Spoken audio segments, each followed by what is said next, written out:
Muy bien, mis hermanos. Estamos estudiando para ver si ustedes descubren. Cuando alguno descubra, yo sé que yo ya no está aquí, no se han conectado todavía. Yo le expliqué porque la hermana me hizo una pregunta y se me fue. Le di la respuesta acerca del marrano Kocher, porque ella preguntó, ¿y por qué cómo así que el marrano Kocher? ¿Qué quiere decir eso? Entonces yo quiero que ustedes lo descubran. Yo no les voy a decir dónde está el marrano Kocher, sino que ustedes mismos lo descubran a través de este estudio. Este estudio es muy rabínico, tiene unos textos, hermanos, que uno nunca se imagina que eran mesiánicos, y estamos tratando de demostrar o demostrando que Yeshua es divino y que el Mesías no podía ser un hombre común y corriente, sino que también tiene que ser divino. Y es divino por gracia de nuestro Adón. Muy bien, hoy estamos el día 30 de diciembre, el calendario pagano. O sea que para el calendario secular, mañana es el último día del año, 31 de diciembre. Nosotros, por gracia del Eterno, pues yo creo que ya estamos muy desapegados de esas fechas y de esas cosas. Pero de todas maneras estamos aquí al pie en la brecha. Baruch Hashem. Muy bien. Terminamos ayer, hermanos, hablando de la montaña, donde el texto de Isaías 52:13 que dice, observa, mi siervo prosperará, él será exaltado y levantado y se elevará muy alto, muy alto. Luego, cuando hacemos la conexión con Zacarías 4:7, donde el profeta está preguntando, ¿quién eres tú, oh gran montaña? Cuando está preguntando quién eres tú, está sugiriendo o está diciendo qué fuerza hay en ti, o sea, cuál es tu poder y qué piensas que te puede levantar, oh gran montaña, como quien dice, ¿quién puede levantarse ante el Mesías? O sea, ¿quién puede hacerle frente al Mesías? O sea, cuando se está refiriendo a la montaña en el texto de Zacarías 4:7, se está refiriendo al Mesías. Bendito el Eterno. La referencia anterior, el autor del Nuevo hace una conexión entre la gran montaña y el Mesías de Israel. Por eso cuando pregunta, ¿quién eres tú, oh gran montaña, ante Zorobabel? Y dice que te convertirás en planicie. O sea, que Yeshua, o sea, el Mesías, enderezará a todas las naciones y las guiará en rectitud, como está escrito en Isaías capítulo 2. Él juzgará entre las naciones. O sea, cuando habla de la montaña que se va a convertir en una gran planicie, no está hablando de algo literal, sino que está hablando de hacer justicia y está hablando de guiar a las naciones y enderezar a las naciones. Hoy una hermana me preguntaba acerca de por qué el Eterno desde el antiguo pacto habla tanto de la higuera. Y el mismo Yeshua también habló de la higuera. Entonces Yeshua, el texto más que todo que me pregunta la hermana es por qué Yeshua menciona la higuera. Porque Yeshua dice, allá en Mateo 24, mirad la higuera cuando la higuera ya esté madura. Y la higuera es una referencia a Israel. ¿Ok? Es una referencia a Israel. Ahora, cuando está hablando del control, cuando está hablando de la palabra por haberse multiplicado la maldad,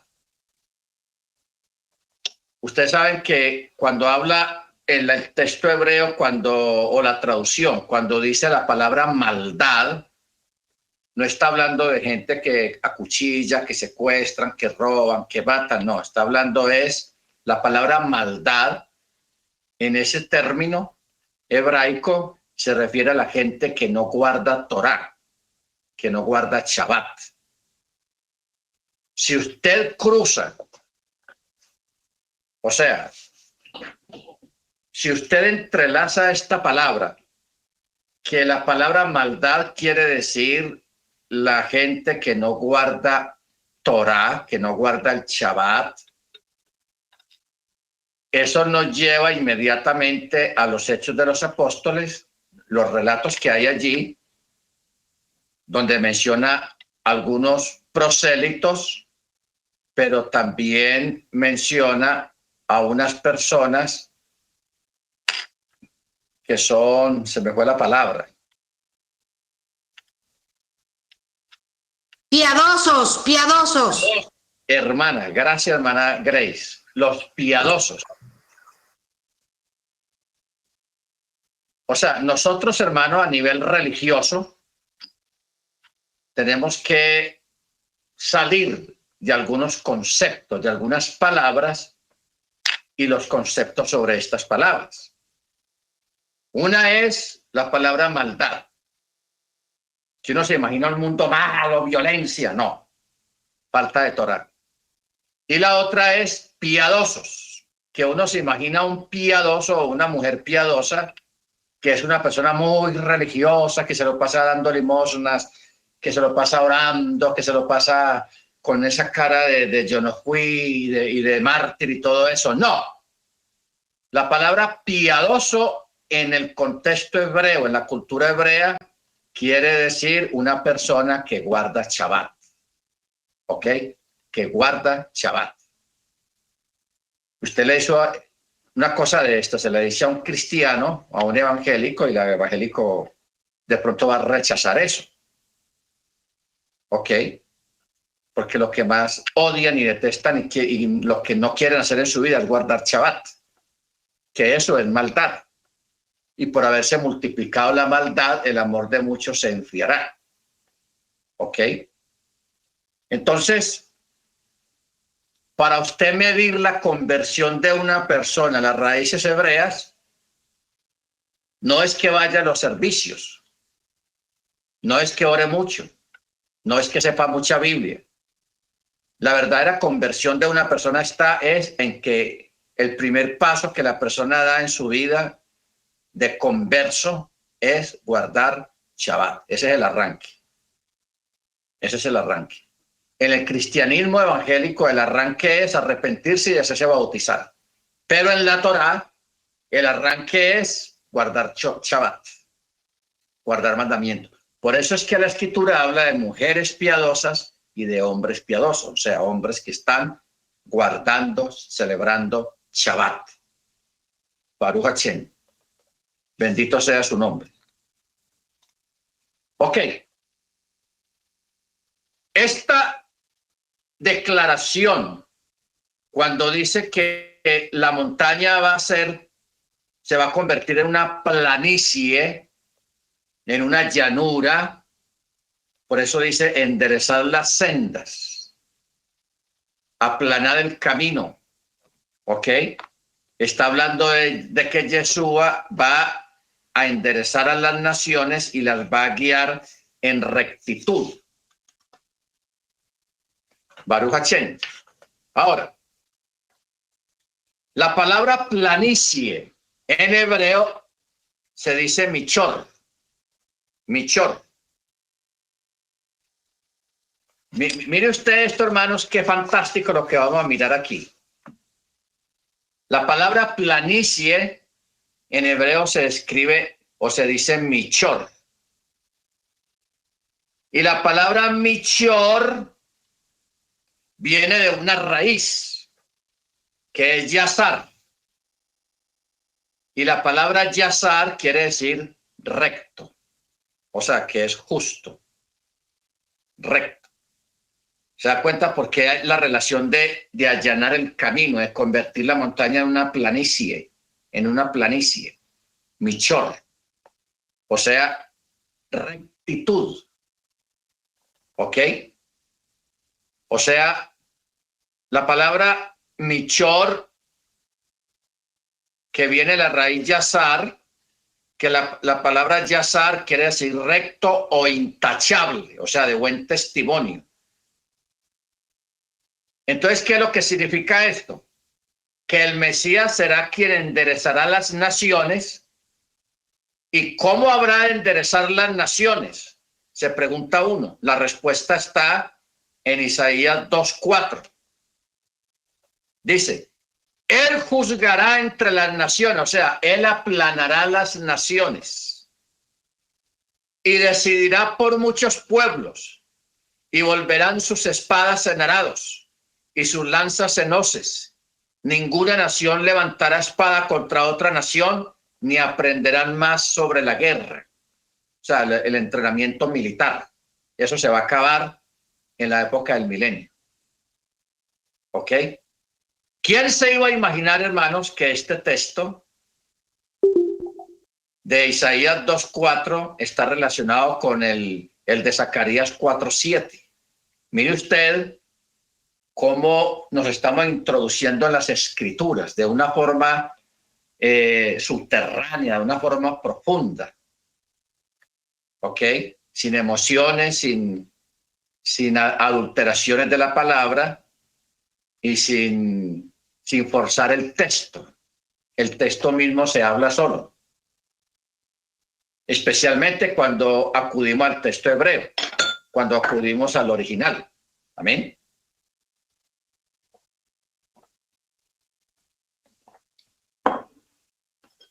Ahora, de aquí de esto viene una pregunta. ¿Cómo, si Yeshua solamente fuera un ser humano no más, cómo un simple humano pudiera enderezar las naciones y la humanidad completa? O sea, un trabajo titánico, que eso un ser humano no es capaz de hacerlo. Un ser humano puede juntar varios pueblos, varias naciones y llevarlos a una guerra. Pero que un ser humano coja todos los países del mundo y los enderece y los ande a andar en rectitud y lo haga con toda la humanidad completa, eso solamente lo tiene que hacer alguien que tiene algo divino, un poder sobrenatural para ser semejante acto a nivel mundial. ¿Ok? O sea, solo hubo una persona en el curso de la historia de la humanidad que utilizó un lenguaje tan familiar al pueblo judío en su tiempo para identificar quién era él y cuál era su autoridad o cuál es su autoridad. ¿Dónde está el texto? Uno de los textos más conocidos. Yeshua les dijo, yo soy el camino, la verdad y la vida. Nadie viene al Padre sino por mí. Si nosotros examinásemos este texto y examináramos cada palabra, ¿qué quiere decir la palabra camino? Derech. ¿Qué quiere decir la palabra verdad? Emet. Y la vida, Hay. Pero el detalle aquí en este texto, hermanos, es que Yeshua dice, yo soy el camino, la verdad y la vida. Nadie viene. Él no dijo, nadie va al Padre. No, nadie viene. Está hablando de sí mismo. Nadie viene al Padre sino por mí. ¿Ok? Si hubieran dos, él hubiera dicho, nadie va al Padre sino por mí. Este texto o esta forma expresiva de Yeshua se parece mucho a la que vimos en la clase anterior, cuando dijimos la otra palabra de Yeshua, cuando dijo, nadie subió al cielo sino el que descendió del cielo, el Hijo del Hombre que está en el cielo. Tenaz. El Hijo del Hombre que está en el cielo. Son unos textos claves que hay que examinarlos con lupa, pero nosotros no tenemos ningún problema con esos textos, porque nosotros sabemos en quién hemos creído y de qué forma hemos creído. Además de estas maravillosas interpretaciones rabínicas, es aún más importante leer el Pechat, o sea, la parte literal del texto. El ánimo que el Eterno le da allá en Zacarías 4, versos 6 y 7, cuando dice: entonces me respondió diciendo, esta es la palabra del Eterno a Zorobabel, que dice, no por la fuerza ni por el poder, sino por mi rúa, dice el Eterno Yahweh de los ejércitos. Y ahí vuelve y repite: ¿quién eres tú, oh gran montaña, delante de Zorobabel? Te convertirás en llanura, y él sacará la piedra de la cumbre con exclamaciones de gracia, gracia a ella. Bueno, ahora este texto nos lleva a otra palabra: piedra. No olvidemos algo: la palabra piedra y roca no son la misma palabra. ¿Ok? Piedra es una cosa y roca es otra cosa. A nivel de Yeshua están relacionadas, pero a nivel cotidiano son dos palabras diferentes. Entonces vamos a ocuparnos de la palabra piedra. ¿Ok?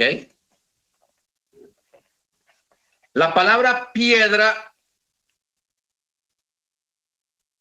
en hebreo se dice aven o even. Even. Ok, even o aven. Ahora,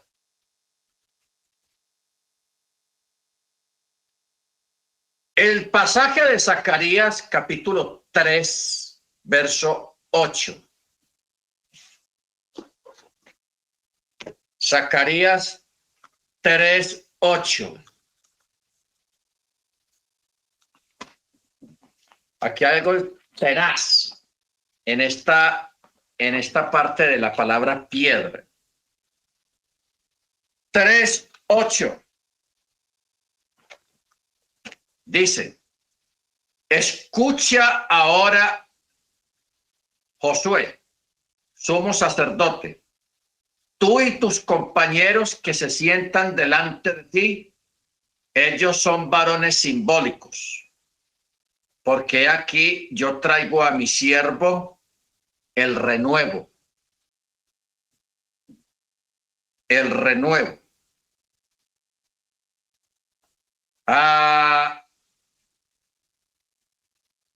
Aquí, hermanos, hay un detalle tenaz.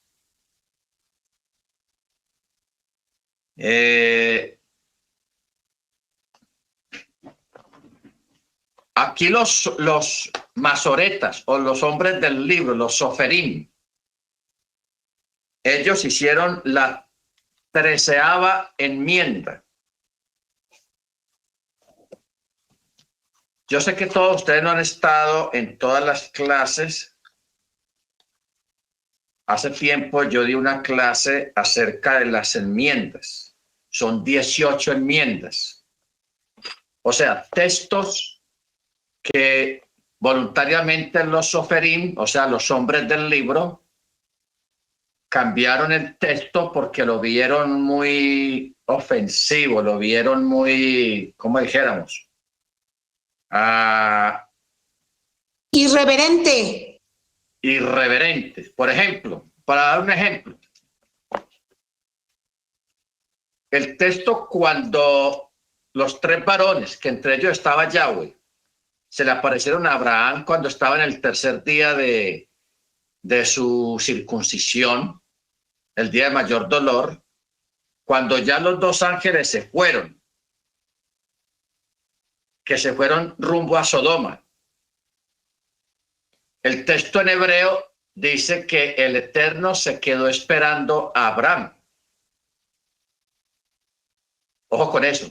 El Eterno se quedó esperando a Abraham. Entonces, los masoretas dijeron, no puede ser el rey soberano, el Eterno, esperando a un ser humano. Eso no puede ser. Entonces ellos lo que hicieron fue que cambiaron el texto y dijeron, y Abraham se acercó a Yahweh. Para que no dijera, y Yahweh estaba esperando a Abraham. Estas son las famosas enmiendas. Pero de todas maneras, ellos a pie de página hicieron la aclaración. Y si cambiamos este sentido de la palabra por esto, por esto y por esto y por eso, eso quedó escrito ahí. Entonces, en total fueron 18 enmiendas. ¿Ok? 18 enmiendas.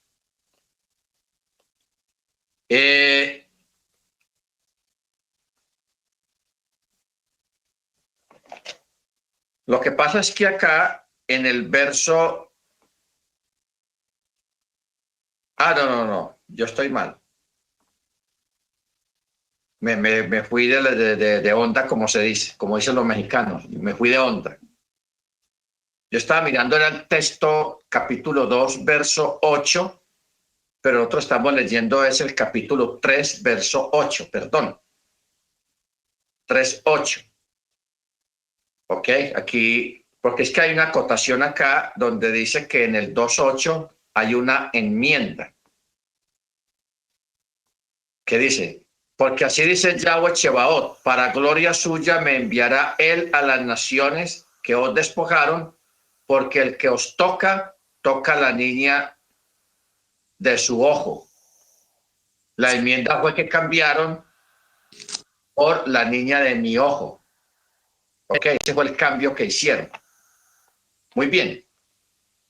Pero el verso 3.8, que es el que estamos leyendo, dice que son varones simbólicos, porque aquí yo traigo a mi siervo el renuevo.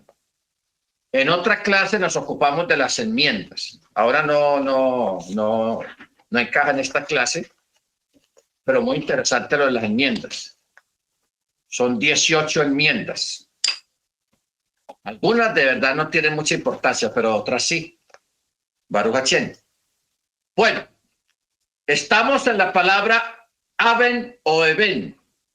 Pastor, Dígame. antes de que siga con la palabra Aben o Eben, ahí en Zacarías 3:8, que estábamos leyendo, he aquí yo traigo a mi siervo el renuevo, porque he aquí aquella piedra que puse delante de Josué, sobre esta única piedra hay 7 ojos, que íbamos a ver lo que era Eben, piedra y roca, ¿no?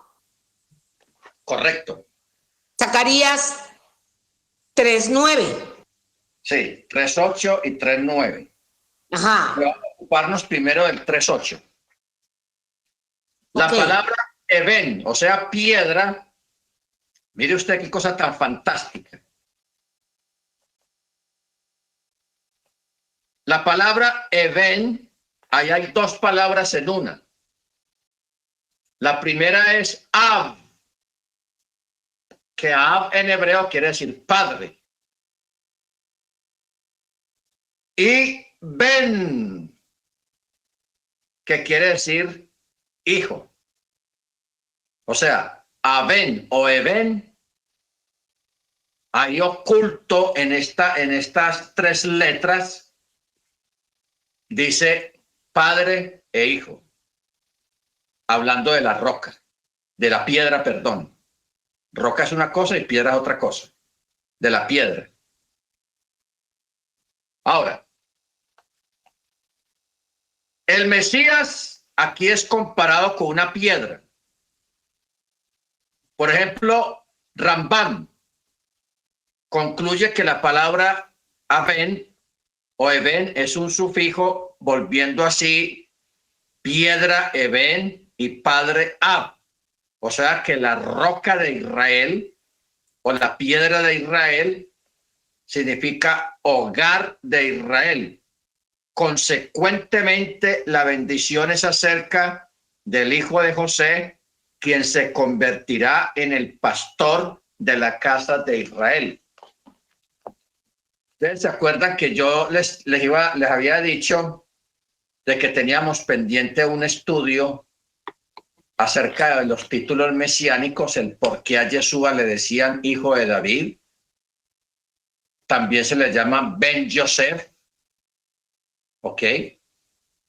O sea, son títulos muy importantes. Cuando a Yeshua le decían, hijo de David, ten misericordia de mí, ellos sabían de qué estaban hablando. ¿Por qué? Porque Yeshua, según el reinado, según el Keter, la corona, él es hijo de David. ¿Ok? Pero también es un Ben Yosef. ¿Ok? Baruch Hashem.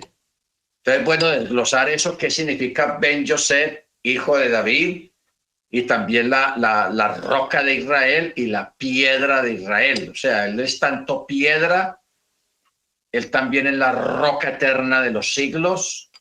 Amén. Baruch Hashem. Que la palabra Eben también significa el hogar de Israel. Por eso es que Yeshua dijo unas palabras. Ojo con lo que yo acabo de decir. La palabra Eben quiere decir padre e hijo. La palabra Eben también quiere decir la piedra o la roca de Israel. La palabra Eben también quiere decir el hogar de Israel. Ahora, ustedes recuerdan que Jesús antes de irse, él dijo, yo voy a preparar lugar para vosotros. O sea, casa. Bait. Una casa. Para que donde yo esté, vosotros también estéis. Baruch Hashem.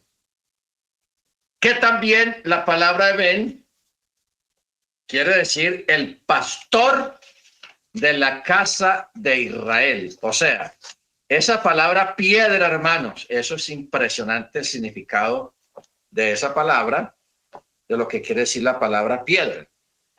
Ahora, hay un comentario también de la identidad del Mesías, quien traerá, siendo como una piedra, traerá gracia al mundo.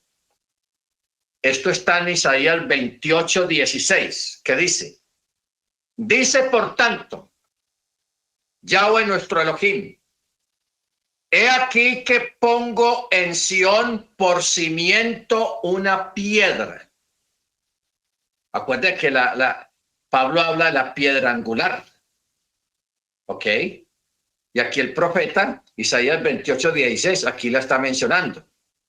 He aquí pongo en Sión por cimiento una piedra. Una piedra que ha sido probada. Una piedra angular, preciosa, de base firme. El que creyere no se apresurará. ¿Qué quiere decir? Pongo en Sión una piedra preciosa, probada. Se está refiriendo a Yeshua, al Mesías. Porque Pablo, acuérdese que Pablo dice que él es la piedra angular que fue reprobada por los constructores. ¿A qué constructores se está refiriendo? A los rabinos de la época de Yeshua, a los doctores de la Torá. El Eterno vino y puso la piedra, la base, el principio de todo, lo puso ahí en Jerusalén, Yeshua. Entonces, ¿qué dice Pablo? Que los rabinos, los doctores, ellos rechazaron la piedra. Ellos la rechazaron, pues la reprobaron. ¿Ok? Entonces, por eso dice, el que creyere no se apresurará. ¿Ok? Entonces, ¿cómo sabemos o ahora sabemos que él es el Mesías mismo? ¿Por qué declararía el profeta que el Mesías es el fundamento de nuestra fe si él fuese simplemente un ser humano? O sea, aquí tenemos otra prueba más de que el Mesías tiene y es divino. Porque para ser un fundamento, una piedra probada, tiene que ser alguien divino. Y sí que lo es. ¿Por qué? Porque la palabra Eben, piedra, quiere decir padre e hijo. Ahora sí vamos entendiendo las palabras de Yeshua cuando hablaba mucho del Padre y el texto que mencionamos ahorita. Nadie viene al Padre sino por mí. Si él es el Eben, la piedra, está ratificando lo que Pablo dice. Y Yahweh estaba en Mashiach reconciliando consigo mismo al mundo, no teniéndoles en cuenta sus pecados. ¿Por qué? Porque él vino a traer gracia a través del perdón y a través del techubá, del retorno. Amén. A través del retorno. Baruch Hashem. Bueno, aquí no hay mucho que seguir, pero yo quiero que lleguemos al texto 9 de Zacarías 3:9. Dice, he aquí, pongo una piedra delante de Josué. Es una piedra única, en la cual hay 7 ojos.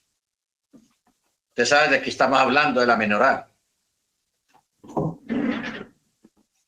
Aquí está, la menorá. 7, 1, 2, 3, 4, 5, 6, 7. Que en Isaías lo menciona como los 7 rujot, los 7 espíritus de Yahweh. ¿Ok? Ya teniendo esto como fondo, como contexto, podemos seguir leyendo. He aquí pongo una piedra, Eben, delante de Josué. Es una piedra única en la cual hay 7 ojos y yo mismo esculpiré su inscripción. Ojo, yo mismo esculpiré su inscripción. ¿Qué es lo que va a decir en la inscripción? Quitaré el pecado de la tierra en un día. Oráculo de Yahweh Chebaot. Amén. Quitaré el pecado de la tierra en un día. Y en aquel día, dice Yahweh Chebaot, cada uno de vosotros convidará a su compañero sentado debajo de su parra y debajo de su higuera.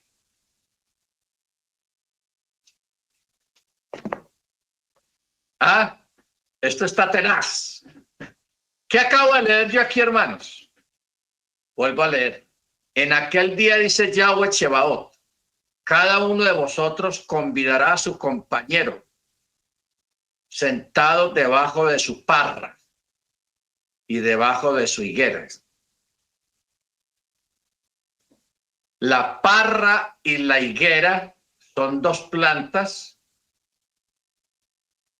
que usted siempre las va a ver en el escudo del Estado de Israel. ¿Y sabe qué significa la palabra parra o qué significa la parra y la higuera? Paz y prosperidad. Paz y prosperidad, o sea, shalom y masel tov. Recuerde cuando alguien, una pareja se casa y ya los declararon marido y mujer, amarraditos, la gente dice, más alto, que sean prósperos. Entonces, cuando el texto dice acá, debajo de su parra y debajo de su higuera, no está hablando de plantas literales. Está hablando es que estarán sentados en paz y siendo prosperados. Baruch Hashem. Y cuando el texto dice, quitaré el pecado de la tierra en un día, eso se cumplió allá en el madero. ¿Ok? Pero usted pregunta, bueno, pero la gente sigue pecando. ¿Cómo así que quitó el pecado? O sea, antiguamente, antes de Mashiach, a través de los sacrificios de animales, el pecado era cubierto. Lo tapaban. Tapaban el pecado. Pero el pecado estaba ahí. ¿Ok? Entonces los sacrificios solamente medio aplacaban la ira del Eterno por el pecado. Pero el pecado estaba ahí debajo. Por eso murieron tantos animales, para que esa sangre sirviera de cubierta. De cubierta. Pero vino Yeshua, y a través del sacrificio perfecto y único que él ofreció en el madero, él no vino a tapar el pecado con su sangre. Él no vino a taparlo, sino a quitarlo de raíz, a sacarlo de raíz. Y esto solamente se logra es a través de mirar hacia el madero por la fe, ¿ok? Haciendo techuvá, somos perdonados, somos justificados por la sangre del Mesías y somos justificados a través de nuestro abogado, que es el mismo Mesías, que intercede por nosotros. Baruch Hashem. Ese es uno de los oficios del Mesías. Él es nuestro abogado, el que aboga, el que nos defiende, el que pleitea por nosotros. Baruch Hashem. Vamos entendiendo, voy muy rápido. Ok. Ahora vámonos, hermanos, para Romanos, capítulo 9. Romanos, capítulo 9. Vamos a ver qué nos dice Romanos.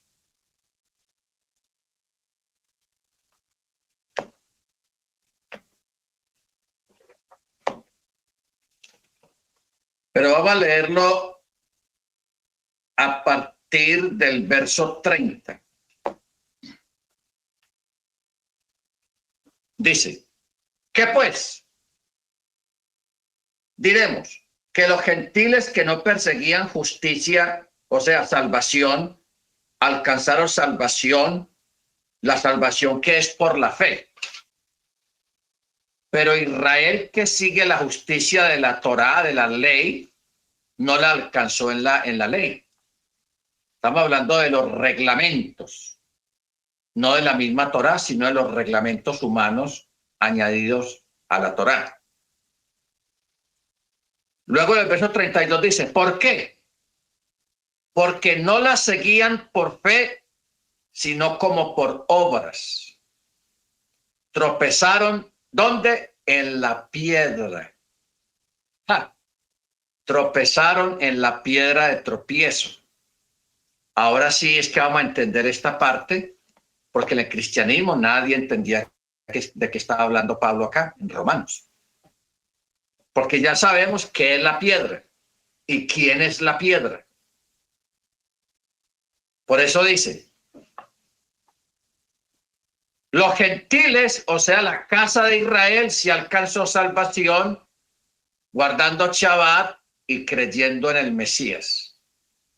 Pero Israel, en aquella época, que busca la salvación a través de los rudimentos de la ley, o sea, la jurisprudencia, los mandamientos que ellos crearon, añadidos.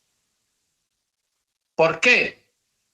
Porque no las seguían por fe, sino como por obras. Tropezaron en la piedra de tropiezo, como está escrito. He aquí pongo en Sión piedra de tropiezo y roca de caída. Aquí sí menciona las dos cosas.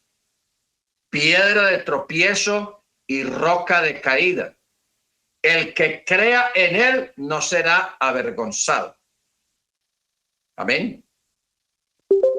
El que crea en él no será avergonzado. Baruch Hashem. Ahora, ¿por qué Pablo está hablando acá en el verso 32 cuando dice porque no la seguían por fe, sino como por obras? Porque el judaísmo se apartó de la fe y todo lo volvieron obras, obras, obras y obras. Y las obras no salvan. Ahora, y ahí sale el trabalenguas o las palabras. Las obras no salvan, pero los salvos hacen buenas obras. ¿Ok? Ojo con esto.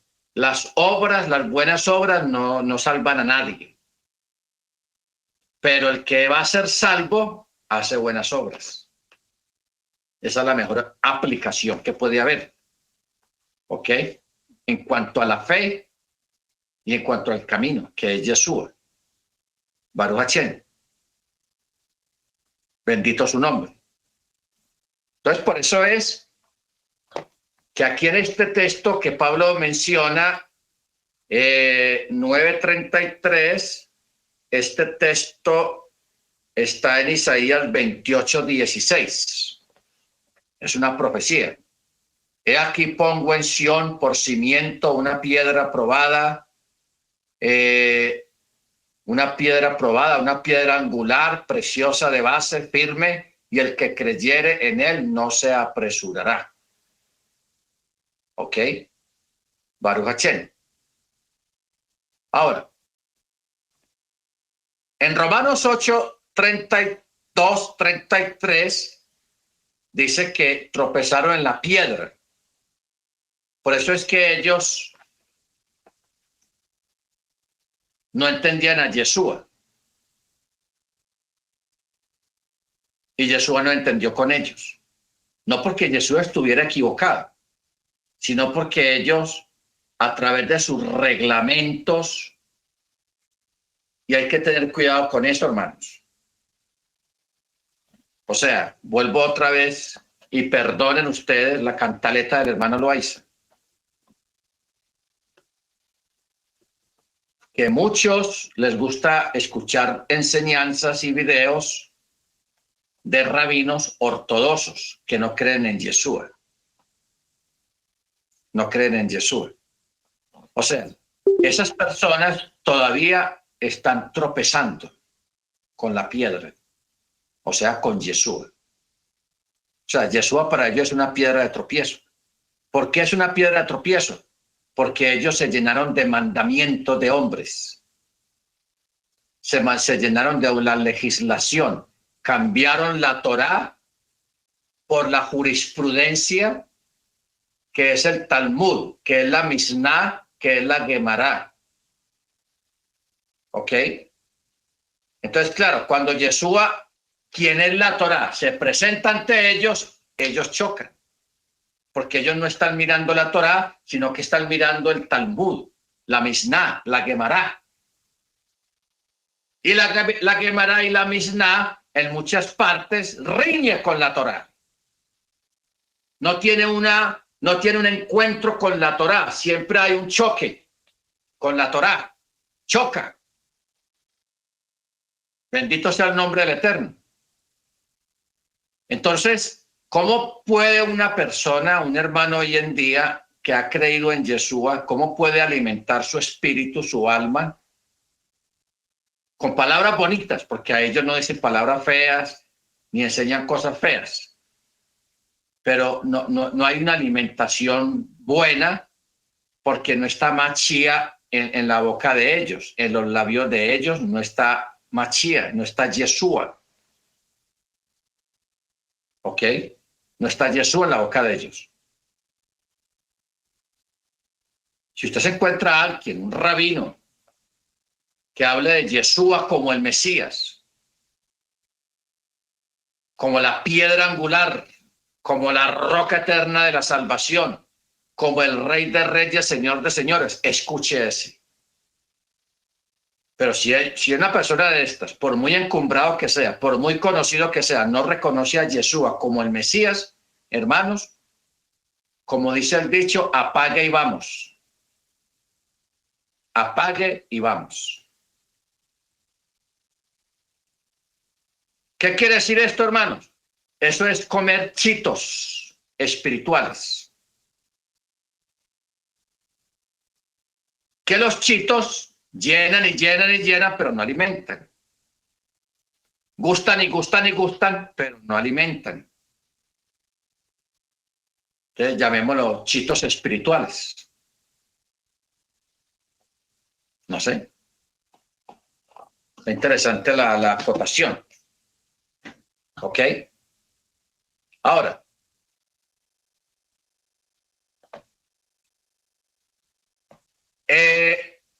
mire lo que dice Rachi. Como yo digo, esa gente está a un pelo de creer en Yeshua. A un pelo. Pero porque mire esto que dice Rachi. De acuerdo con el comentario de Rachi en el Talmud, Tratado de Sanedrín 31a, quien está hablando del Mesías, y él dice, él fue el redentor o es el redentor de Israel, y él y el Padre son unos. Hermano, que lo diga Rachi. Rachi no creía en Yeshua. Él era ortodoxo. Y mire lo que está diciendo. Elucubrando, imaginándose al Mesías, él dice, él es el redentor de Israel, y él y el Padre son uno. Él será un templo para aquellos que crean en él y una piedra de tropiezo para aquellos que lo niegan. ¡Ja! ¿Cómo la ve? Él será un templo para los que creen en él. ¿Qué dijo Pablo? Como si Pablo hubiera leído este escrito de Rachi. ¿Acaso no sabéis que vosotros sois templo del Ruach y que el Ruach HaKodesh mora en vosotros? Y mire lo que está diciendo. Él será un templo para aquellos que crean en él y una piedra de tropiezo para aquellos que lo niegan. Tenaz. Piedra de tropiezo son palabras de Rachi. Si tuviéramos tiempo, buscaba esta cita talmúdica porque yo tengo este tratado, Sanedrín 31a. Me parece interesantísimo esta palabra de Rachi. Lo que pasa es que hay que leer como 2 páginas para encontrar lo que acabo de leer.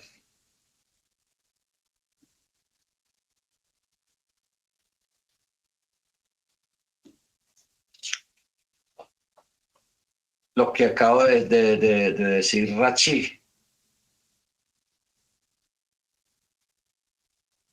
Se demora mucho buscando ahí. Pero es tenaz, hermanos. O sea, yo le recomiendo que usted, el hermano Álvaro, usted siempre va a tener estos videos, estos estudios en video y en audio. O sea, nosotros tenemos que prepararnos, hermanos, para sentarnos con un ortodoxo. O sea, usted a un ortodoxo no le puede hablar de Yeshua de la forma como lo hacen los cristianos. Usted al ortodoxo tiene que hablar de Yeshua como Mesías, utilizando el propio material de ellos. Porque usted quiere taparle la boca a un ortodoxo, hermanos, o descrestarlo, váyale en el terreno de él. No le hable en términos cristianos. no le hable de su terreno, hable en el terreno de él. A ver, don Jacob, venga. ¿Qué dice Sanedrín 31a en el Talmud? Léalo. Y él empieza a leer. Ok. ¿Qué dice en el tratado de Berajot? ¿Qué dice en el tratado de... Y usted comienza a hablarle de todos estos textos que estamos hablando acá, el de Zacarías. Usted lo lleva al hebreo y le dice, a ver, ¿qué quiere decir la palabra roca? Piedra. Ah, piedra en hebreo, dice es Eben o Aben. ¿Y qué palabras compuestas hay ahí? Él le va a decir, si él sabe hebreo y ha estudiado, él te va a decir, quiere decir padre e hijo. Eso está interesante. ¿Y qué quiere decir la palabra roca? Entonces, cuando usted comienza a hablarle, hermanos, a una persona, a un ortodoxo, con el mismo material de ellos, con la Torá, con los profetas y con el Talmud, la Gemara y la Misná, hermanos, usted lo deja hablando beisbolísticamente fuera de base. Lo deja fuera de base, hermanos. ¿Ok? E igualmente a los hermanitos que antes estaban en raíces hebreas, que creen en Yeshua, que se van para el judaísmo. ¿Por qué? Porque nunca se les ha enseñado estas cosas. Que ha sido un error, sí. Ha sido un error muy grande. Pero gracias al Eterno que estamos haciendo un tikkun olam en este momento al estar enseñando este material muy rabínico, muy ortodoxo, que nos va a ayudar mucho a afianzar nuestra fe y que cuando alguien venga a decirnos que Yeshua no es el Mesías, usted le cae arriba con todo este material que hay acá. Venga a ver, hermanito, venga a ver. ¿Qué dice Zacarías? ¿Qué quiere decir esta palabra Aben? ¿Qué quiere decir? En fin, usted se le va con todo. Usted repita, vea estos videos repetidos y repetidos, tome las citas, apúntelas y prepare usted su propio estudio a su manera. O sea, usted no lo puede hacer a mi manera porque todos tenemos diferentes estilos de explicar las cosas. Pero cuando usted lo entiende a su manera y lo explica y lo prepara a su manera, lo va a hacer mejor. Amén. Baruch Hashem. Lo principal es que se presente lo mismo y se hable de lo mismo. Baruch Hashem. ¿Ok? Entonces, por eso es que esta cita de Rashi, que me parece muy acertado. Él es el Redentor de Israel. Él y el Padre son unos. Y eso es increíble que Rashi diga semejante cosa, hermanos. Él y el Padre, o sea, el Mesías y el Padre serán uno solo. Y él será un templo para aquellos que crean en él y una piedra de tropiezos para aquellos que lo niegan. Es increíble, como, no sé, como si él hubiera leído a Pablo, las cartas de Pablo. Muy bien. Ahora, el propósito de la piedra no es causar caída definitiva, sino irónicamente ayudarles haciéndoles ir más despacio para que no se pierdan de la salvación que deben declarar. La piedra es el Mesías y la proclamación de la buena nueva del Mesías. ¿Ok? La buena nueva. ¿Y qué es la buena nueva? Sukkot. Que Yeshua nació en Sukkot. Acuerde de la declaración de los malajim, de los ángeles, cuando le hablaron a los pastores aquella noche, cuando nació Yeshua. Ellos comienzan con estas palabras: os doy buenas nuevas. Os doy buenas nuevas. Que la palabra buena nueva en griego quiere decir evangelio. Os doy un evangelio. Ha nacido el Mesías. Y la buena nueva que nosotros proclamamos es que Yeshua es el Mesías. Amén. O sea, y ahora, hermanos, estamos hablando ya en unos términos de entender qué es y quién es el Mesías y cuál es la función del Mesías. Baruch Hashem, bendito su nombre.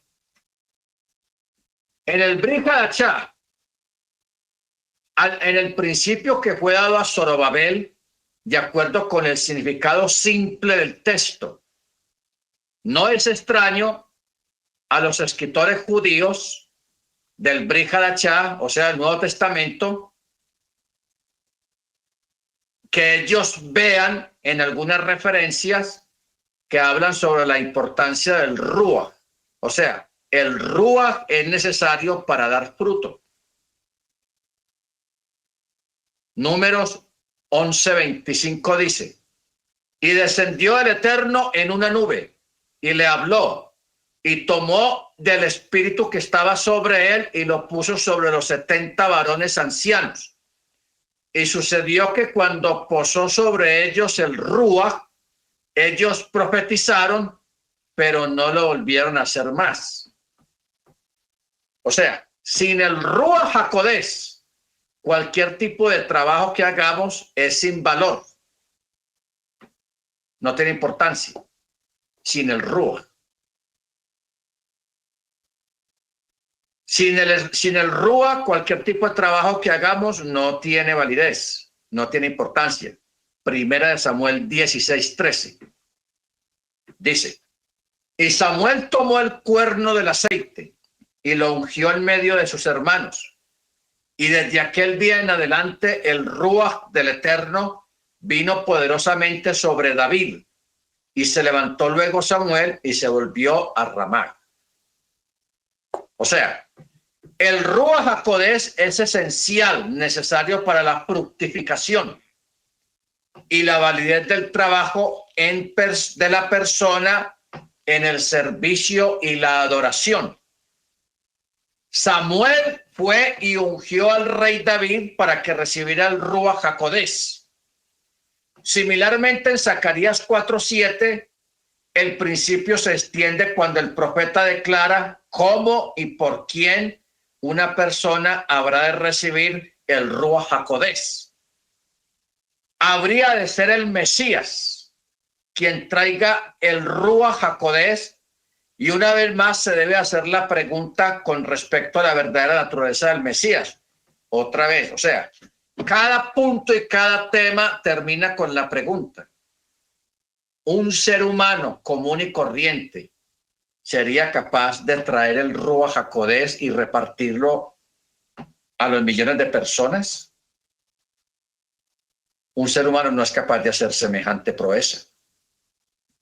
Tiene que ser alguien divino. O sea, aquí estamos en la demostración y probar que Yeshua es divino, que el Mesías es divino. Porque una cosa de esta un ser humano no la puede hacer. ¿Ok? ¿Por qué cree que estuvimos leyendo Primera de Samuel 16:13? Cuando Samuel fue y ungió a David y lo llenó de aceite. Y desde aquel día David fue lleno del Ruach HaKodesh. Pero ¿qué dice luego? Y se levantó luego Samuel y se volvió a Ramá. O sea, se fue para su casa. Se fue para su casa.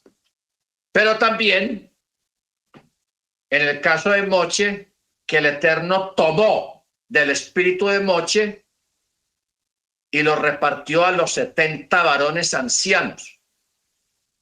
Y cuando ellos recibieron el Ruach HaKodesh, ellos profetizaron, pero solamente lo hicieron ahí en ese momento. Cuando terminaron de profetizar, no volvieron a profetizar. ¿Por qué? Porque era temporal. Porque el único que podía traer en forma permanente el Ruach HaKodesh aquí a la tierra, a los creyentes, es el Mesías. ¿Ok? Por eso mencionamos este texto de Números 11:25 y este texto de Primera de Samuel 16:13, que Samuel luego de ungir a David se fue para su casa. No, hay que David siga con lo suyo. Bendito el Eterno. Ahora, de ahí, hermanos, las palabras de Yeshua. Una de ellas fue en la fiesta de Sukkot, cuando dijo, y el último y gran día de la fiesta, Yeshua se puso en pie y dijo, si alguno tiene sed, venga a mí y beba. Y el que creyere en mí conforme a las Escrituras, en su interior correrán ríos de aguas vivas. Aquí no habla de alguien que da el Espíritu Santo y se va para la casa. No. Aquí habla de alguien, Yeshua, el Mesías, que dice que el que creyere en él, no conforme a la iglesia bautista, no conforme a la iglesia pentecostal, no conforme a la iglesia católica, sino conforme a las Escrituras. El que creyere en mí conforme a las Escrituras, en su interior correrán ríos, no dice quebradas, sino ríos de aguas vivas. ¿De qué está hablando? Del Ruach HaKodesh, del espíritu que habían de recibir los creyentes. Y la otra expresión fue cuando le dijo a Nicodemo, de cierto te digo, el que no naciere de agua y de espíritu no puede entrar al reino de Yahweh. El que no naciere de agua y de espíritu. ¿Y quién da esa agua y quién da ese espíritu? Hay que preguntarle a la mujer samaritana, que fue lo que le dijo Yeshua. Yeshua le dijo, si tomares de esa agua, mostrándole el pozo de Jacob, el que tomare de esa agua volverá a tener sed, pero el que bebiere del agua que yo le daré, no volverá a tener sed jamás. No volverá a tener sed jamás. Bendito el Eterno. Amén. Baruch Hashem. Ahora, el Mesías vino a dar el Ruach para que seamos aceptables, válidos y fructíferos delante del Eterno. Cuando Yeshua se identificó a sí mismo como el dador del Ruach HaKodesh, mostró ser más que un humano. Yeshua de Nazaret continuó con estas asombrosas palabras. Así como Moisés levantó la serpiente en el desierto, así es necesario que el Hijo del Hombre sea levantado para que todo aquel que en él crea reciba vida eterna. Juan 3, 14 y 15. Para poder dar vida eterna, un ser humano común y corriente no puede dar vida eterna, hermanos. Hay que ser divino. O sea,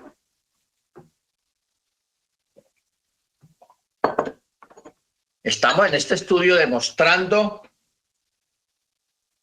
primero, que Yeshua es el Mesías esperado.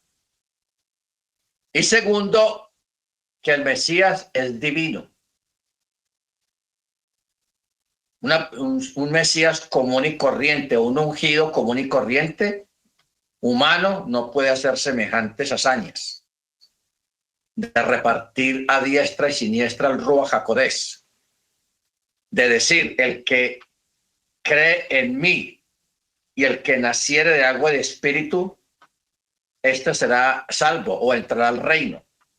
O el que creyere en mí conforme a las Escrituras, en su interior correrán ríos de aguas vivas, hermanos. Hay que ser alguien divino para decir semejantes palabras. ¿Ok? Ahora, ¿por qué Yeshua se compara a la serpiente?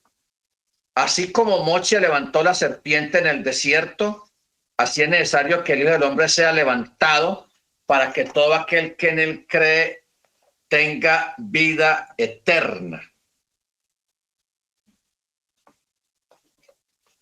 Aquí vamos para otro rollo bien bueno. La palabra hebrea para serpiente es nahas. Nahas. Si le aplicamos la gematría a la palabra nahas, da exactamente 358. Porque la N, la Nun son 50. La Hei, 8. Y la Chin, 300. O sea, 300 más 50 más 8 son 358. Ojo. La palabra machia, machia. La M, la mem, es 40. La chin es 300. La yod es 10 y la hei es 8. Cuando sumamos 300 más 40 más 10 más 8, da también exactamente 358. Ojo con esto. La suma de Nahas, o sea, serpiente, y la suma de la palabra machía tiene igual resultado, 358. Tenaz. Eso es tenaz, hermanos. Estamos descodificando la escritura. Esto es descodificar. Amén. Si usted quería aprender cómo descodificar la Torá, cómo buscarle el pelo blanco a gato negro, aquí lo estamos haciendo. Pastor. Sí, hermana Grace. Y finalmente cuando ellos a la hora de sacar la gematría a las palabras, también, por ejemplo, el 358, si nosotros sumamos el 358, que son 8, 8, 16, y suma 7, da como número final 7.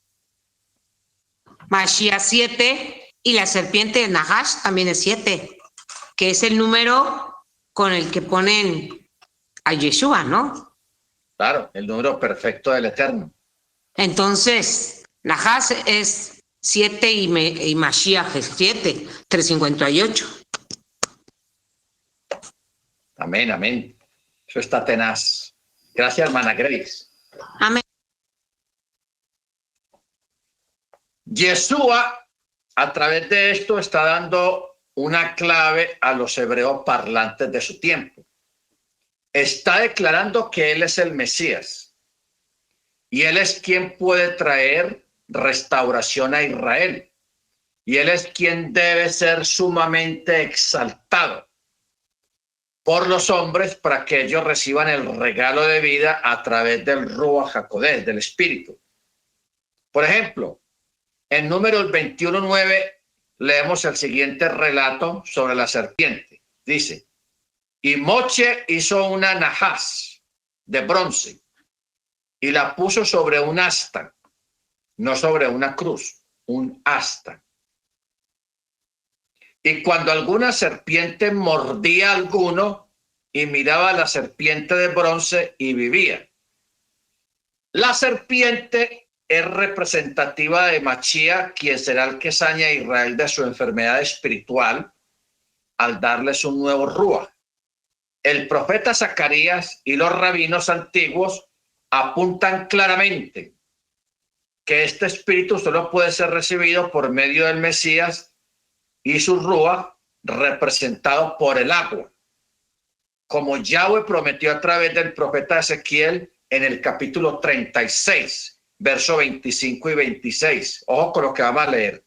Dice Isaías 36, Ezequiel 36. Mire esto. Rociaré sobre ustedes agua limpia y serán limpiados de todas sus inmundicias y de todos sus ídolos los limpiaré. Recordemos las palabras que le dijo a la samaritana. El que bebiere de esa agua volverá a tener sed, pero el que bebiere del agua que yo le daré no volverá a tener sed jamás. Rociaré sobre ustedes agua limpia y serán limpiados de todas sus inmundicias y de todos sus ídolos los limpiaré. les daré un corazón nuevo dentro de ustedes y quitaré de su carne el corazón de piedra y les daré un corazón de carne. O sea, Juan 3:14 dice, Yeshua aquí es descrito como superior a Moche, quien levantó la serpiente de bronce para salvar a Israel de la plaga de víboras. ¿Ok? Volvemos a preguntar otra vez. ¿Usted cree que un ser humano puede hacer semejantes declaraciones? Imposible. Tiene que ser alguien divino para que haga este tipo de proezas. ¿Ok? Ahora, el Midrash conecta la gran montaña de Zacarías con el Mesías exaltado en Isaías 52:13. El Midrash hace otra importante conexión con el Mesías de Israel cuando comenta sobre las palabras, levantaré mis ojos a los montes, ¿de dónde vendrá mi ayuda? Y acuerde que ¿quién es el monte? Yeshua es el monte. Salmo 121:1. Un rabino encuentra una conexión en el Salmo 121 con Génesis 28:10, que en su viaje a Harán, Jacob confió en Yahweh, quien es representado por las montañas, o sea, la montaña, por Yeshua. En un paralelo a otros comentarios sobre Zacarías 4:7, quien se refiere a la gran montaña como refiriéndose a Yeshua, se hace una importante conexión mesiánica al explicar que la montaña es llamada grande y serán mayores que los padres, como se declara en Isaías 52:13, cuando dice, he aquí mi siervo prosperará. Un rabino afirma que el Mesías no solamente será más grande, sino que también será mirado hacia arriba. La serpiente primeramente y luego Yeshua cuando fue erigido en un madero. O sea, la serpiente y el madero donde fue erigido Yeshua son iguales, es lo mismo. Los hebreos, para poder ser salvos, se les dijo, tenían que mirar la serpiente y no morían por la picadura de las víboras. Y hoy en día, toda persona para poder alcanzar el reino tiene que ir y pasar por el madero donde está erigido el Mesías. No una cruz, un madero, una estaca. Sí, hermana Grace. Pastor, entonces es una analogía lo de la serpiente y el madero. Claro, es una analogía. O sea, una analogía profética. ¿Por qué? Claro, sí, por supuesto. ¿Por qué profética? Porque ellos lo vivieron, literalmente lo vivieron. Por eso el Eterno envió las víboras y la gente comenzó a morirse. Entonces, Moche acudió al Eterno y el Eterno le dijo, hazte una serpiente de bronce y ponla en un lugar alto y aquel a quien lo pique la víbora, pero alcance a ver la serpiente de bronce ahí arriba, no va a morir. Eso era una analogía profética de que iba a venir otro, el Mesías, y que todo el que lo mirara a él iba a salvarse, no iba a morir. Bendito el Eterno. Baruch Hashem, pastor. Pastor, entonces también es analogía lo del cerdo kosher. O sea, comparándolo, obviamente no voy a comparar a Yeshua con nada, porque él es único. Pero ahí es donde entra la analogía del cerdo kosher, del cochino kosher. Ya casi lo vas descubriendo, pero estás caliente. Pastor, antes de que me pase lo de la víbora, bueno, nosotros siempre hemos visto a la víbora como un símbolo de Satanás por la serpiente antigua y por la serpiente que quién sabe qué, ¿no? Pero de igual manera, y nunca había entendido, por ejemplo, en el Antiguo Testamento, cuando levantaba Moshe la víbora, yo decía, pero ¿cómo van a levantar una víbora, no? Porque en el cristianismo siempre, pues decíamos que cualquier situación que hablara de áspides y huevos de víbora y las víboras y todo eso, tenía que ver con nuestros enemigos, con Satanás y sus siervos y todo ese rollo. Entonces chocaban mucho mi mente o la de los cristianos, porque yo no creo que ninguno hiciera una analogía así, que pudiera explicarse de esta manera. Pero también igual cuando se pone a Yeshua como el león de la tribu de Judá y al Satanás como el león rugiente que está viendo a quién devorar, que es otra analogía, pero no es analogía, sino es una cosa igual, ¿no? Nosotros serpiente y la serpiente, el león rugiente y el león de la tribu de Judá. Entonces son cosas así como que chocaban en nuestra mente, porque ¿cómo que vamos a mirar a la serpiente, no? ¿Y cómo es que se salvaban si miraban a la serpiente? Entonces ahí yo chocaba. Y ahorita que, por ejemplo, están hablando del marrano kosher, obviamente que el marrano es un ser inmundo, pero cuando se dan cuenta que ese ser inmundo, lejos de ser inmundo, es kosher, es santo, entonces es ahí donde también nosotros podemos ver y decir, bueno, ok, el que hizo el libro El Marrano Kosher está haciendo también, como decía mi hermana Jennifer, una analogía, pero más que una analogía del marrano kosher, está pasando de ser de lo que ellos creían que era un marrano, es algo santo, es kosher y es Yahweh. Porque yo cuando pensaba en el marrano, que Antíoco Epífanes puso un marrano para contaminar el templo, así lo sintieron los judíos cuando llega Yeshua y dice, yo soy el templo del Espíritu Santo, yo soy el templo y en 3 días lo levanto. Y ellos se sintieron como que él, ¿cómo vas a tú decir semejante blasfemia? ¿Cómo vas a hablar tú del templo? Y es ahí cuando él lo ven como un marrano que estaba profanando el mismo templo de Yahweh, el Ruach HaKodesh, su espíritu que moraba en él, de Yahweh. Entonces, obviamente, para ellos era algo inmundo hablar de Yeshua.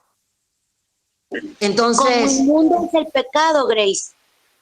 Y entonces, pero cuando tú llegas a Yeshua HaMashiach, se purifica tu cuerpo, tu alma y tu espíritu y se hace kosher. Entonces, yo digo que ahí es donde entra la analogía o el comparativo que mencionabas del león contra el otro león. Es un comparativo de fuerza, como algo simbólico, ¿no? Entonces ahí es donde entra la analogía del pecado, que es inmundo, como inmundo es un cerdo. Te haces kosher cuando llegas a los pies de Yeshua HaMashiach, digo yo. Esto está interesante lo que ustedes están expresando ahí. Muy bueno. Eso quiere decir que sus cabezas están trabajando, la masa gris. La materia gris ahí está. Sí, la materia sí gris. Me queda así como de la víbora, como que no, 20 años estuve en el cristianismo y la víbora, yo decía, pero ¿cómo mirando a la víbora? O sea, ¿cómo va a ser que mirando a la víbora, no? Pero lejos de que fuera solamente una imagen de una víbora, era una profecía que se tenía que cumplir 2000 años después, ¿no? Que era algo profético y entonces, bueno, sí, nos faltaba mucho conocimiento, entendimiento y revelación del Eterno para saber las cosas que vendrían y las que van a venir. Lo que pasa es que también la víbora impone, ¿no? O sea, la víbora la refleja siempre con el pecado del jardín del Edén, ¿no? Y aparte, la víbora te impone que, aparte de que es venenosa, ¿no? Y siempre la reflexionas con Satanás, pero una víbora le tienes respeto. Entonces dices, ni, ¿qué es eso que me acerco ahí, no? O sea, es un respeto. O sea, ahí es donde entra la analogía del símbolo de lo que representa en lo terrenal un reptil como ese. Es temeroso, no te le acercas y lo respetas. O sea, hablando en situación espiritual y en situación terrenal. Perdón. Amén. Está buena la analogía de la hermana. Yo les voy a dar 2 pistas, porque se ve que estamos cerquita de descubrir el marrano Kocher, qué fue lo que pasó. La primera pista es lo que el Eterno le dijo a Abba. Tú le herirás en la cabeza y ella te herirá en el calcañar. Ok, esa es una pista. La otra pista es el hijo pródigo. Si ustedes leen bien detenidamente esta parábola del hijo pródigo, ahí van a descubrir algunos detalles que les va a ayudar a descubrir el marrano Kocher. ¿Por dónde es que va? Bueno, ¿alguien más quiere decir algo, hermano? Aquí estamos en libertad de expresión. Hermano Álvaro, hermano Freddy, están muy calladitos. Si alguien más quiere decir algo, hermanos, de verdad que es bueno expresarnos. Cuando uno entiende algo, hay que hablarlo, hay que decirlo. O cuando uno descubre algo, es bueno decirlo para que todos aprendamos y todos nos edifiquemos. Mire la analogía que la hermana hizo del león. Son 2 leones. Simplemente que uno es real y el otro es ficticio. Yeshua es el león real, el león de la tribu de Yehudá. Y cuando Pablo habla del león rugiente, dice, anda como león, no que sea un león. Anda como un león rugiente. O sea, aquí en Colombia hay un dicho que dice mucho tilín, tilín y nada de paletas. O sea, mucho ruido, pero no hay esencia. Y eso pasa con el león como león rugiente. O sea, trata de rugir como un león, pero no es un león. Pero trata de rugir como un león para meter miedo, no más. Pero el único que sí ruge como león es Yeshua, porque él es el león de la tribu de Yehudá. Amén. Muy bien.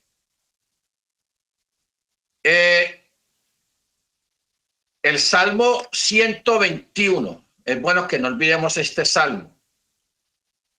Yo sé que nosotros estamos acostumbrados a otra forma de leerlo. Alzaré mis ojos a los montes, ¿de dónde vendrá mi socorro? Mi socorro viene de Jehová, que hizo los cielos y la tierra. Así estamos acostumbrados a leer ese texto en Reina Valera. Pero el texto hebreo no dice de esa manera. Primero dice, levantaré mis ojos hacia la montaña. Acuérdense que la palabra montaña se está refiriendo al Mesías, porque él es un gran monte, como están en Zacarías 4:7. ¿Quién eres tú, oh gran monte? 4:7. Y la montaña será convertida en valle cuando el Eterno, cuando Yeshua gobierne las naciones y traiga el shalom. Entonces dice, la montaña que se convertirá en valle es Machía, hijo de David, él, el mayor que los padres, y él saldrá de Zorobabel. Este es el Mesías. Amén. Ahora, hay un salmo. Levantaré mis ojos hacia la montaña, de donde vendrá mi ayuda. Mi ayuda vendrá de Yahweh, quien hizo los cielos y la tierra. ¿Quién hizo los cielos y la tierra? Aquí dice que Yahweh, pero ¿quién dice Pablo que hizo los cielos? ¿Quién dice Juan 1? ¿Quién hizo los cielos? Yeshua. Él no permitirá que tu pie resbale, y no se dormirá el que te guarda. He aquí no se adormecerá ni dormirá el que guarda a Israel. ¿Será posible que al mirar al Mesías, la gran montaña, y pedir su ayuda, estemos literalmente clamando a Yahweh mismo? ¿Ah? Si usted lee estos primeros 3 versículos del Salmo, se está dirigiendo a Yahweh, pero implícitamente se está dirigiendo al Mesías, porque Yeshua o el Mesías es la montaña. ¿Ok? Entonces, ¿qué estamos descubriendo? Que en cientos de textos el Mesías está implícito dentro del texto a través de las palabras mencionadas en el texto, las palabras claves. En este caso, la palabra serpiente, en este caso, la palabra león, en este caso, la palabra montaña, en este caso, en fin, hay un montón de expresiones en los salmos, en los escritos que hay en la misma Torá, que implícitamente, a través del significado de las palabras claves, se está refiriendo al Mesías, a Yeshua. Como lo vimos ahora con la palabra Nahas y con la palabra Mashiach, que en gematría tiene el mismo resultado numérico, el mismo resultado. Baruch Hashem.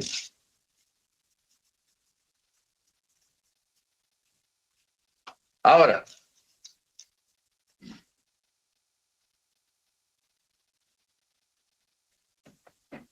hay una palabra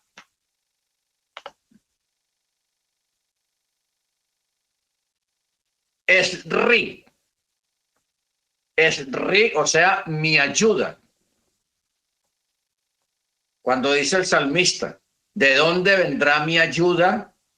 Esri se refiere tanto al Mesías como a Yahweh mismo. El Salmo 121 contiene oraciones que mezclan palabras en singular y mezclan palabras en plural. La palabra montaña hacia las que David levantó sus ojos es una palabra singular. Sin embargo, sigue diciendo de que la palabra ayuda, no mis ayudas, es singular también. ¿Entendemos?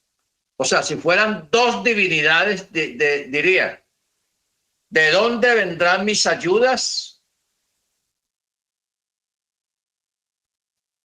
Pero dice, ¿de dónde vendrá mi ayuda? Singular.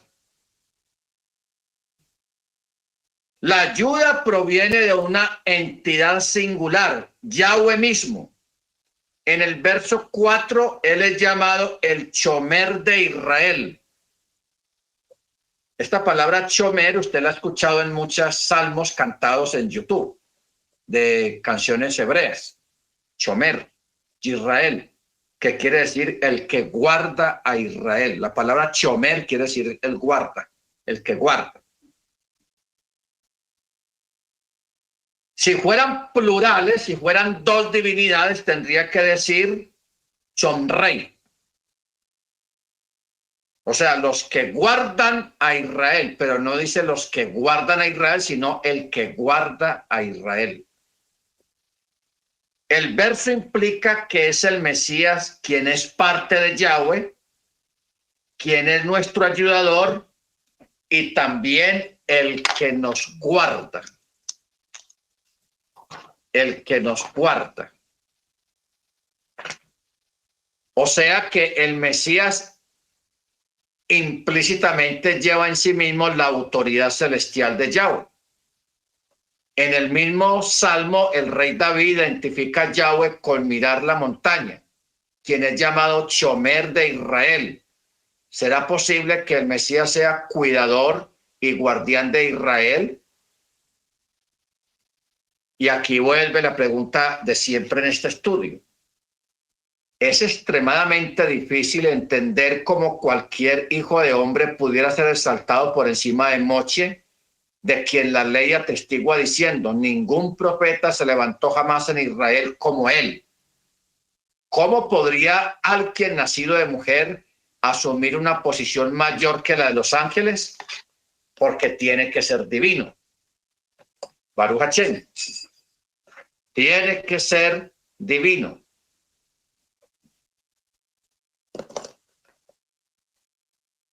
Amén. Vamos a parar acá, hermanos. Vamos a parar acá. Porque esto está tenaz. Esto está tenaz y es bueno dejar descansar un poco la mente para que podamos digerir